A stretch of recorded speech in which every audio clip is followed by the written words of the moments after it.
মৰমৰ ছাত্ৰ-ছাত্ৰীসকল, আজি আমি এটা নতুন অধ্যায় আৰম্ভ কৰিছোঁ, নৱম অধ্যায়।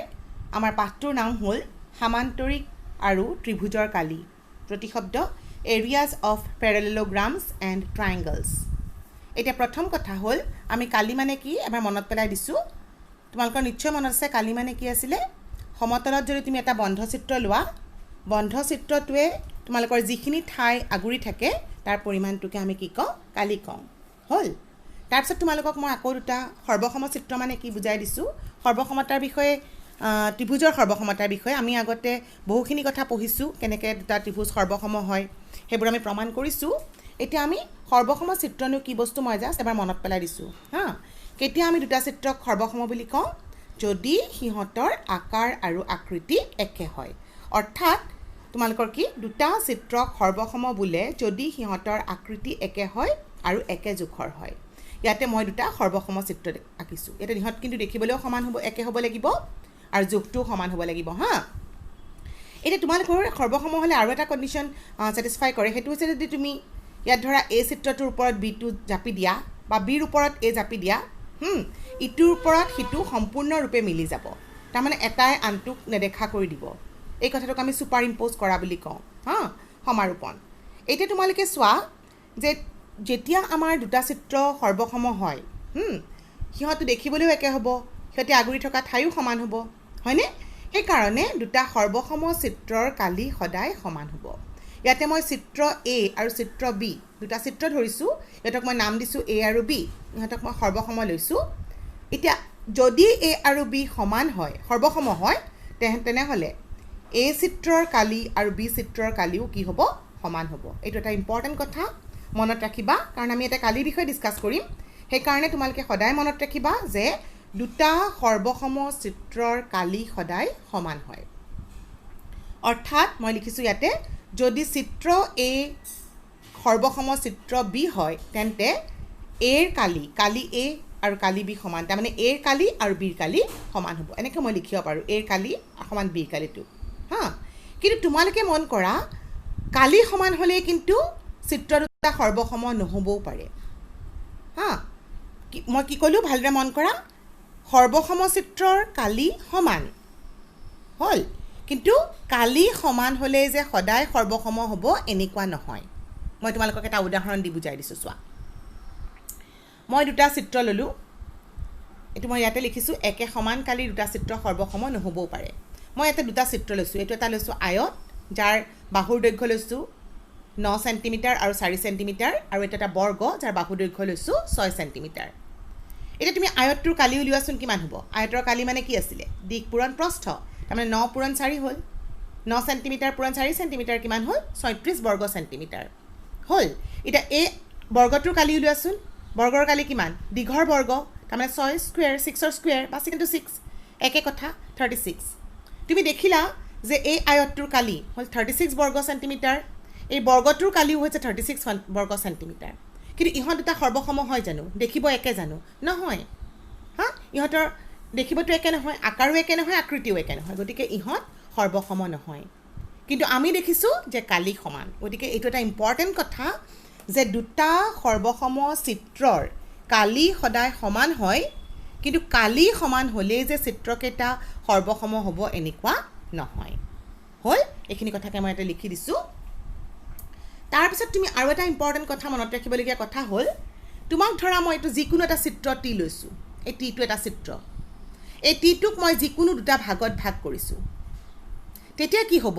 এই টিয়ে যিখিনি ঠাই আগুৰি থাকে, অৰ্থাৎ টিৰ কালি আৰু পি আৰু কিউৰ কালিৰ যোগফল, পিৰ কালি আৰু কিউৰ কালিৰ ইহঁতৰ যোগফলৰ সমান। কাৰণ পিয়ে এইখিনি আগুৰি থাকিব থকা ঠাই, কিউৱে এই পৰ্চনটো আগুৰি আছে, গতিকে দুইটা পৰ্চন যোগ কৰিলে আমি যিখিনি কালি পাম, সিহঁতৰ কালি এই মানে আমাৰ যিটো আদিতে দিয়া চিত্ৰ টিৰ কালিৰ সমান হ'ব। এইটো কথা মনত ৰাখিবা দেই। আমাৰ পাঠটোলৈ এতিয়া পাঠটোৰ মেইন কথালৈ আমি আহোঁ। সেইটো হৈছে আমি নেক্সট টপিকটো হিচাপত গৈছোঁ, একে ভূমি আৰু একে সমান্তৰালৰ মাজত থকা চিত্ৰ, ফিগাৰ্ছ অন দ্য ছেইম বেছ এণ্ড বিটুইন দ্য ছেইম পেৰেলেলছ।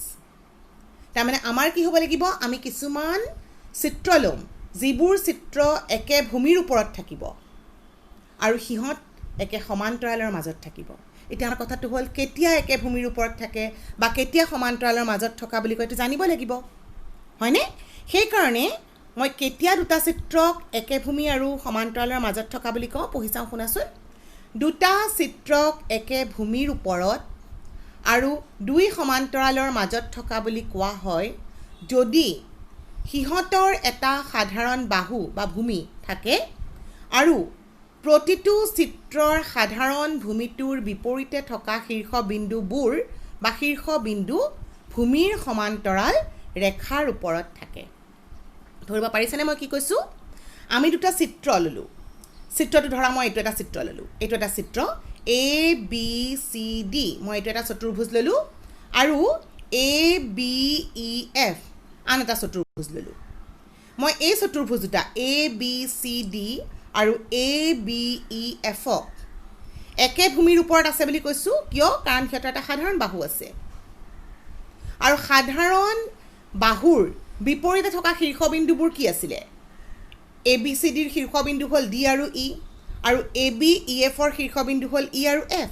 ইহঁত একেডাল সমান্তৰালৰ মাজত আছে নাই একেডাল সমান্তৰালৰ ওপৰতে আছে হয়নে এ বিৰ সমান্তৰাল ৰেখা ডি ইৰ ওপৰত আছে তো এনেকুৱা চিত্ৰবোৰক আমি কওঁ একে ভূমিৰ ওপৰত আৰু একে সমান্তৰালৰ মাজত থকা চিত্ৰ ইয়াতে মই এইখিনিকে লিখি দিছোঁ চিত্ৰ বাকীকেইটালৈ মই গৈ আছোঁ বাৰু চিত্ৰ এক একে ভূমি আৰু একে সমান্তৰালৰ মাজত আছে কাৰণ কিয় এক নং চিত্ৰটোৰ চতুৰ্ভুজ এ বি চি ডি আৰু এ বি ই এফ এইটো চোৱা এ বি চি ডি আৰু এ বি ই এফ হ'ল এই দুটা কি একে ভূমি এ বিৰ ওপৰত আছে তাৰোপৰি এ বি ভূমিৰ বিপৰীতে এ বি চি ডিৰ শীৰ্ষবিন্দু ডি আৰু চি এইটো ভূমিৰ বিপৰীতত কি আছে ডি আৰু চিৰ শীৰ্ষবিন্দু আছে এ বি চি ডিৰ আৰু কি আছে এ বি ই এফৰ শীৰ্ষবিন্দু ই আৰু এফ এ বি সমান্তৰাল ৰেখা ডি ইৰ ওপৰত আছে হ'ল গতিকে আমাৰ এই চিত্ৰটো একে ভূমি আৰু একে সমান্তৰালৰ মাজত আছে ঠিক তেনেকৈ তোমালোকে এইটো চিত্ৰ চোৱাচোন ইয়াত মই এ বি চি ডি এটা চতুৰ্ভুজ লৈছোঁ আৰু এ বি ই এটা ত্ৰিভুজ লৈছোঁ ইহঁত একে ভূমিৰ ওপৰত আছে হয়নে নহয় কাৰণ এ বি দুইটাৰ সাধাৰণ বাহু আৰু এ বিৰ যিটো বিপৰীত শীৰ্ষবিন্দু আছে প্ৰথমতে ইয়াতে হ'ল শীৰ্ষবিন্দুবোৰ চি আৰু ডি আৰু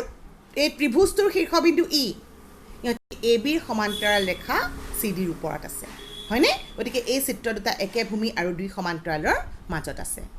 ঠিক তেনেকৈ তুমি যদি এই চিত্ৰটো লোৱা ইয়াতে মই লৈছোঁ পি কিউ আৰ এছ এটা চতুৰ্ভুজ লৈছোঁ আৰু পি টি এছ এটা ত্ৰিভুজ লৈছোঁ ইহঁতো একে ভূমিৰ ওপৰত আছে কোনটো ভূমি বাৰু যেতিয়া আমি পঢ়িছোঁৱে মন কৰিব পাৰা P Q R S P S আছে আৰু ইয়াতো আছে P T S T S আছে পি এছ আছে গতিকে পি এছ হৈছে সাধাৰণ বাহু ইয়াৰ সাধাৰণ বাহুৰ বিপৰীত শীৰ্ষবিন্দু এইটো এটা টি আৰু ইয়াতে হৈছে আৰ আৰু কিউ ইহঁত এডালৰ সমান্তৰাল ৰেখা আৰ কিউ মাজত আছে তাৰমানে এই চিত্ৰ দুটা একে ভূমি এছ পি আৰু একে সমান্তৰাল এছ পি আৰু আৰ কিউৰ মাজত আছে গতিকে তোমালোকে নিশ্চয় বুজি পালা একে ভূমি আৰু একে সমান্তৰালৰ মাজত থকা চিত্ৰ মানে কি বুজি পাওঁ এতিয়া মই কেইটামান তোমালোকক আৰু চিত্ৰ আঁকি দিছোঁ যিবোৰ একে ভূমিৰ ওপৰত আছে কিন্তু একে সমান্তৰালৰ মাজত নাই এইটো এটা চিত্ৰ লৈছোঁ এ বি চি এটা ত্ৰিভুজ ল'লোঁ এ বি ডি এটা ত্ৰিভুজ ল'লোঁ এতিয়া এ বিটো সাধাৰণ বাহু হয় কিন্তু ইহঁতৰ যিটো বিপৰীত শীৰ্ষবিন্দু চি আৰু ডি ইহঁত একেডাল সমান্তৰালৰ মাজত সমান্তৰাল ৰেখাৰ ওপৰত নাই ঠিক তেনেকৈ এইটো পি কিউ আৰ এছ আৰু পি কিউ ইউ টি ইহঁত দুটা একে ভূমিৰ ওপৰত আছে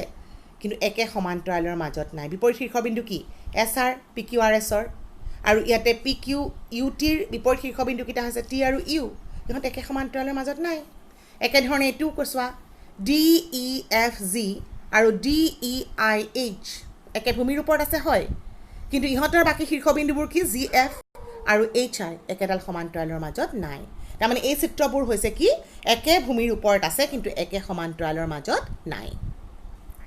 এবাৰ কেতিয়াবা আমাৰ এনেকুৱাও হয় যে একে সমান্তৰালৰ মাজত থাকে কিন্তু একে ভূমিৰ ওপৰত নাই উদাহৰণ লৈছোঁ চোৱাচোন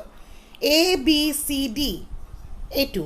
চতুৰ্ভুজটো আৰু ই এফ জি এই ত্ৰিভুজটো ইহঁতটো একে ভূমিৰ ওপৰত নাই কাৰণ এ বি চি ডিৰ ভূমি হৈছে এ বি আৰু ই এফ জিৰ ভূমি হৈছে ই এফ কিন্তু একে সমান্তৰালৰ মাজত আকৌ শীৰ্ষবিন্দুবোৰ আছে এডাল সমান্তৰাল একেধৰণে এইটো ত্ৰিভুজ পি কিউ আৰ আৰু পি টি এছ একে ভূমিৰ ওপৰত নাই ইয়াৰ ভূমি পি কিউ আৰু ইয়াৰ ভূমি পি টি কিন্তু শীৰ্ষবিন্দুকেইটা একে সমান্তৰালৰ মাজত আছে হ'ল গতিকে তোমালোকে নিশ্চয় ধৰিব পাৰিছা কোনবোৰ চিত্ৰক আমি একে ভূমি আৰু একে সমান্তৰালৰ মাজত থকা বুলি কওঁ আমাৰ সেইটো বেছি ইম্পৰ্টেণ্ট নথকাবোৰৰ কথা হ'ল এতিয়া তোমালোকে চোৱা অনুশীলনী তোমালোকৰ 9.1ত তোমালোকৰ কিছুমান কুৱেশ্যন আছে কোনবোৰ চিত্ৰ একে ভূমিৰ ওপৰত আছে কোনবোৰ নাই সেইখিনি তোমালোকে নিজেই কৰি ল'বা হা মই তোমালোকক এতিয়া এটা উপপাদ্য লৈ আহিছোঁ উপপাদ্য 9.1 উপপাদ্য 9.1টো হৈছে একে ভূমি আৰু একে সমান্তৰালৰ মাজত অৱস্থিত সামান্তৰিকবোৰৰ কালি সমান এতিয়া কি কৈছে একে ভূমি আৰু একে সমান্তৰালৰ মাজত অৱস্থিত দুটা সামান্তৰিক ল'ব লাগিব সিহঁতৰ কালি সমান বুলি দেখাব লাগিব এতিয়া মই এটা সামান্তৰিক ল'লোঁ এ বি চি ডি আৰু আন এটা সামান্তৰিক ল'লোঁ E F C D A B C D আৰু ই এফ চি ডি একে ভূমিৰ ওপৰত আছে কাৰণ ডি চি ভূমি সাধাৰণ বাহু মন কৰাচোন এ বি চি ডি ইয়াতে ই এফ চি ডি দুইটাতে আছে গতিকে একে ভূমি চি ডিৰ ওপৰত আছে আৰু ইহঁতৰ যিবোৰ শীৰ্ষবিন্দু তোমাৰ চি ডিৰ বিপৰীতে থকা শীৰ্ষবিন্দুকেইটা কোনকেইটা এ বি আৰু ই এফ ইহঁত একে সমান্তৰাল চি ডিৰ সমান্তৰাল ৰেখা এ এফৰ মাজত আছে এতিয়া আমাৰ উদ্দেশ্যটো হ'ল দেখুৱাব লাগে এ বি চি ডিৰ কালি আৰু ই এফ চি ডিৰ কালি সমান এইটোৱে আমাৰ বিশেষ সূত্ৰ হা চিত্ৰটো আঁকি ল'বা এ বি চি ডি আৰু ই এফ চি ডি দুটা সামান্তৰিক ইহঁত একে ভূমি ডি চিৰ ওপৰত আৰু একে সমান্তৰাল ডি চি আৰু এ এফৰ মাজত অৱস্থিত প্ৰমাণ কৰিব লাগে যে কালি এ বি চি ডি আৰু কালি ই এফ চি ডি আচলতে এইটো পঢ়োঁ এ বি চি ডিৰ কালি আৰু ই এফ চি ডিৰ কালি সমান এইটো আমি প্ৰমাণ কৰিব লাগে এতিয়া মই কি কৰিব খুজিছোঁ কালি সমান বুলি ক'লে আমি আৰু এটা কথা কিন্তু মন কৰিবা দেই এটা কালিক মই যে অকণমান আগতে কৈছিলোঁ যদি এটা চিত্ৰ টি হয় টিৰ কালি আৰু টিটোক যদি মই ভাগ কৰি লিখোঁ পি আৰু কিউৰ কালিৰ যোগফলৰ সমান হ'ব হয়নে সেই কথাটো আমি ইয়াতে ব্যৱহাৰ কৰিম ইয়াতে মই কি কৰিলোঁ এই যে চিত্ৰ দুটা চাইছোঁ এইটো চিত্ৰ এ বি চি ডি আৰু ই এফ চি ডি ইহঁতৰ পৰা মই এই ত্ৰিভুজটো ল'লোঁ এ ডি ই আৰু বি চি ই এই ত্ৰিভুজ দুটা মই যদি সৰ্বসম দেখাব পাৰোঁ কাৰণ চোৱা এ বি চি ডিত তোমাৰ এই ই বি চি ডি অংশ আৰু ডি চি বি এফ অংশটো সমান কমন আছে গতিকে মই যদি কিবাকৈ দেখাই দিব পাৰোঁ এই ত্ৰিভুজটোৰ এইটো ত্ৰিভুজ সৰ্বসম তেনেহ'লে ইহঁতৰ কালি সমান হ'ব তাৰমানে তেতিয়া মই ক'ব পাৰিম যে দুইটা সামান্তৰিকৰ কালি সমান সেইকাৰণে মই এই দুটাক প্ৰথমতে সৰ্বসম দেখুৱাৰ চেষ্টা কৰিছোঁ ইয়াতে তোমালোকে চোৱা যিহেতু এ বি চি ডি এটা সামান্তৰিক গতিকে এ ডি আৰু বি চি সমান হ'ব সামান্তৰিকৰ বিপৰীত বাহু তাৰপিছত তোমাৰ এডাল বাহু সমান হ'ব হয় কিন্তু আমাক ত্ৰিভুজটোত এডাল নালাগে হয়নে গতিকে আমি এডালটো সমান বুলি ক'ব নোৱাৰোঁ তাৰমানে মই বাহু বিধি বা বাহু কোণ বাহু বিধিত আহিব নোৱাৰোঁ তেনেহ'লে মোৰ কোনটো বিধি থাকি গ'ল হয় কোন বাহু নাইবা বাহু কোণ বাহু হা এতিয়া তুমি চোৱা এই ত্ৰিভুজটোৰ এ ডি ই আৰু বি চি ইৰ এ ডি সমান বি চি বাৰু মই পালোঁ ইফালে এ ডি সমান্তৰাল বি চিওটো হয় সামান্তৰিকৰ বিপৰীত বাহু আৰু যদি মই এডাল তিৰ্যক হিচাপে লওঁ এ এফক তিৰ্যক লওঁ তেনেহ'লে মোৰ ডি এ ই আৰু চি বি এফ এই দুটা কোণ একে চিন্দিয়া কোণ দুটা অভিয়াছলি সমান হ'ব কিয় হ'ব অনুৰূপ কোণ হ'লে নহ'ল এতিয়া তুমি আকৌ চোৱা এডাল আৰু এডালতো সমান্তৰাল হয় এডালেই যদি তিৰ্যক লোৱা তেনেহ'লে তুমি ডি ই এ আৰু চি এফ বি এই কোণ দুটাও আমি কি পাম অনুৰূপ কাৰণে সমান পাম কাৰণ সমান্তৰালৰ মাজত থাকিলে তোমাৰ কি হ'ব অনুৰূপ কোণবোৰ সমান হয় গতিকে মই দুটা কোণ পালোঁ এটা বাহু পালোঁ কোণ দুটাৰ মাজৰ বাহুটো পোৱা নাই গতিকে আমাৰ বিধিটো কি কোণ বিধিমতে কি হ'ব এই ত্ৰিভুজ দুটা সৰ্বসম গতিকে মই বিধিটো লিখোঁ প্ৰথমতে মই ত্ৰিভুজ দুটা লিখি ল'লোঁ কি লৈছোঁ প্ৰথমতে মই এ ডি ই ত্ৰিভুজ যদি লওঁ মই ল'ব লাগিব নেক্সটটো বি চি এফ সেই দুটা ত্ৰিভুজ ল'লোঁ চোৱা এ ডি ই আৰু বি চি এফৰ কি প্ৰথমতে মই লিখিছোঁ প্ৰথমতে এডাল লিখিছোঁ ডি ই সমান্তৰাল চি এফ কোন বাহু বুলি মই ধৰি ল'লোঁ নহয় প্ৰথমতে কোনটো লওঁ ডি ই সমান্তৰাল চি এফ আৰু এ এফ তিৰ্যক এয়া ডি ই সমান্তৰাল চি এফ আৰু এ এফ তিৰ্যক সাপেক্ষে ডি ই এ সমান চি এফ বি অনুৰূপ কোণ এইটো ডি ই এ আৰু চি এফ বি সমান অনুৰূপ কোণ আকৌ মই এডাল আৰু এডাল সমান্তৰাল ল'লোঁ এডাল তিৰ্যক সাপেক্ষে এইটো কোণ আৰু এইটো কোণ সমান হা সেইটো মই কেনেকৈ লিখিছোঁ চোৱা এ ডি সমান্তৰাল বি চি এ এফ তিৰ্যক সাপেক্ষে ডি এ ই আৰু চি বি এফ অনুৰূপ কোণ আকৌ তোমালোকে এ ডি আৰু বি চি সমান পাইছিলা সামান্তৰিকৰ বিপৰীত বাহু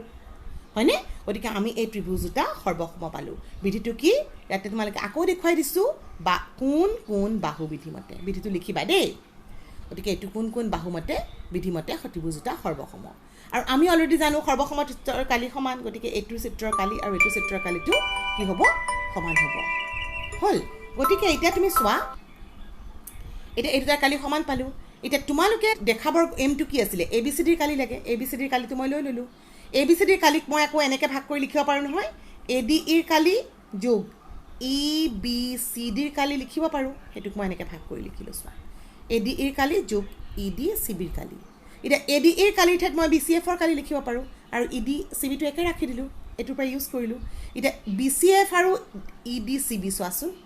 বি চি এফ আৰু ই ডি চি বি এইটো মিলি কি হৈ গ'ল ডি চি ই এফ চি ডি পালোঁ তাৰমানে তুমি ইয়াৰ ঠাইত কি লিখিব পাৰা এইটো কালি আৰু এইটো কালি যোগ কৰিলে এইটো কালি পালোঁ গতিকে আমি দেখিলোঁ এ বি চি ডিৰ কালি সমান কালি ই এফ চি ডিৰ কালি গতিকে প্ৰমাণিত আমাৰ হৈ গ'ল হৈছে তোমালোকৰ এইটো বহুত ইম্পৰ্টেণ্ট থিয়ৰাম এক্সামত ডিৰেক্টলিও আহে বা আমি ব্যৱহাৰ কৰিব লাগে মনত ৰাখিবা দেই ইয়াৰ পৰা মই কেইটামান ডিৰাইভেশ্যন কৰিব খুজিছোঁ এইটো হৈছে তোমালোকৰ ইয়াৰ বিপৰীতটো আগৰ যিটো আমি উপপাদ্যত পালোঁ তাৰ বিপৰীতটো একে ভূমিৰ নাইবা সমান ভূমিৰ ওপৰত আৰু সমান কালিৰ সামান্তৰিকবোৰ একে সমান্তৰালৰ মাজত থাকে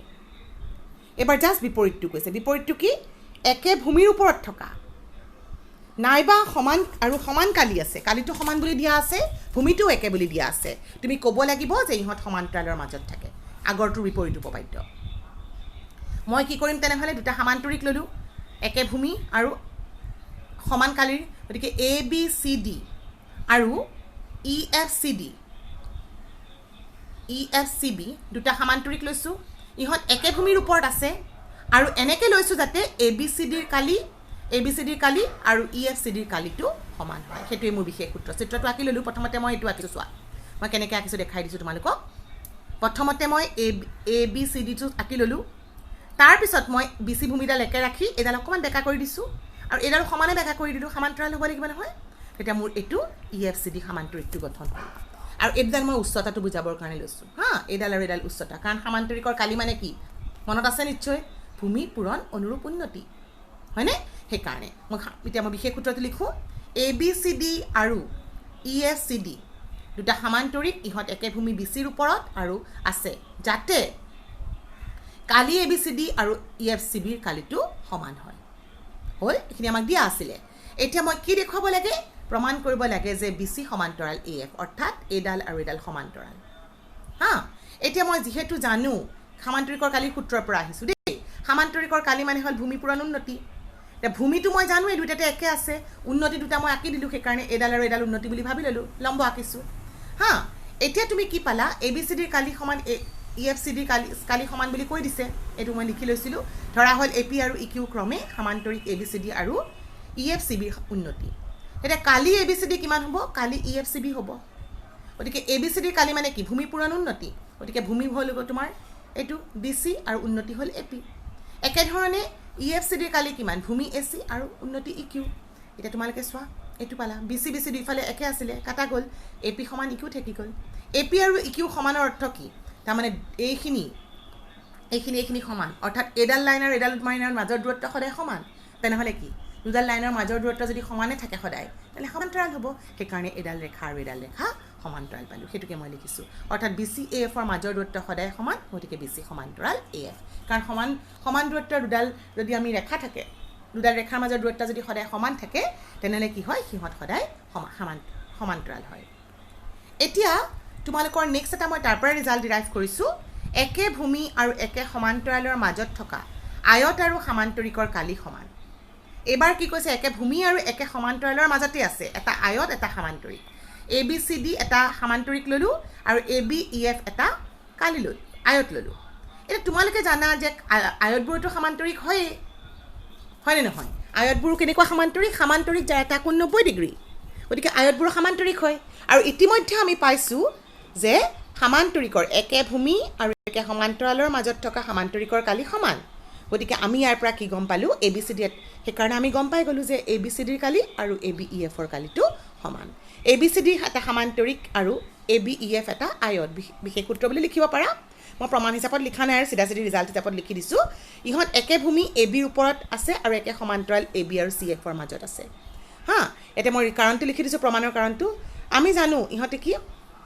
এইটো যিহেতু আয়তবোৰ একোটা সমান্তৰিক আৰু একে ভূমিৰ ওপৰত আৰু একে সমান্তৰালৰ মাজত থকা সমান্তৰিকৰ কালি সমান গতিকে এ বি চি ডিৰ কালি আৰু এ বি ই এফৰ কালি সমান এইটো আমাৰ প্ৰমাণ হৈ গ'ল হ'ব তাৰপিছত আমাৰ নেক্সট আহোঁ